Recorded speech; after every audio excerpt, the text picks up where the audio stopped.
Omar from Black Film and TV. Hello, Mr. Jackson. How's it going? Hey man, I'm good. Good. So what came to you first? Was it the book or the script? And then once you got involved, how did you want to best play the character where you could immerse yourself in the role? What'd you say? How did you want to play this character well enough that's outside of maybe the book? I didn't. I mean, I wanted to play the character that was in the book. I bought the book years ago and read it over 10 years ago and decided, wow, this is a dynamite character I would love to inhabit. And I started trying to figure out, how to do it after I, talked to Walter, invested in the rights to the book.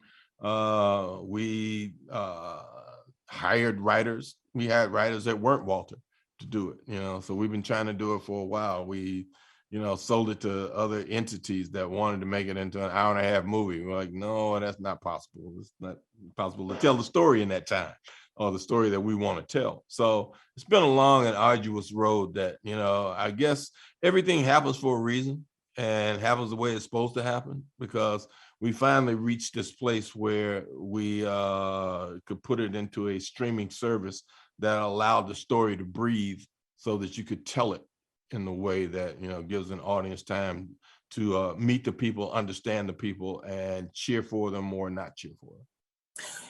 Having heard you say that, when you bought up the book years ago, obviously time frame was different, and you've kept this passion going.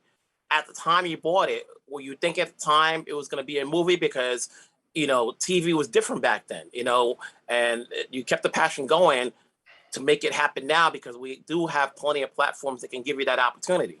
No, I didn't think that. I thought, that I wanted it to be, I've always wanted it to be, a mini series or a series of sorts. I mean, we had done Roots and Boardwalk Empire, The Sopranos, and everything else was out there that they were doing in, incremental parts, giving the characters time to grow and breathe and tell a particular story.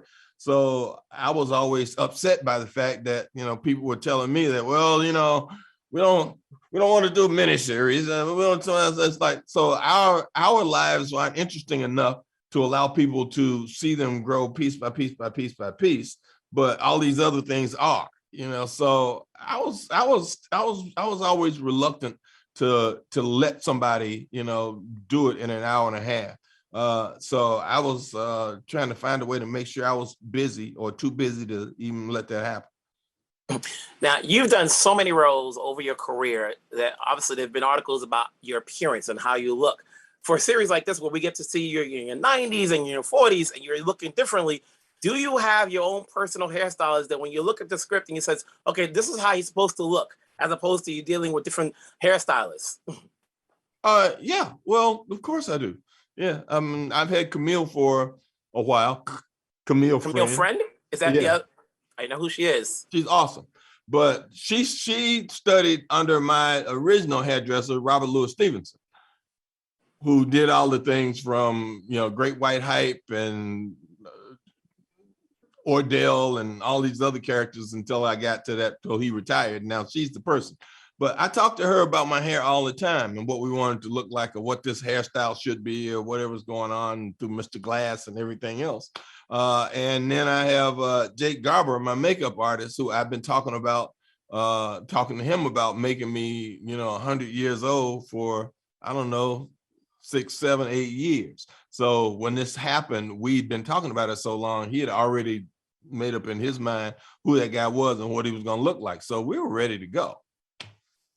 Mr. Jackson, it's been a pleasure speaking with you. I enjoyed the series. I enjoyed watching you. Thank you. Episode per episode. So keep it going.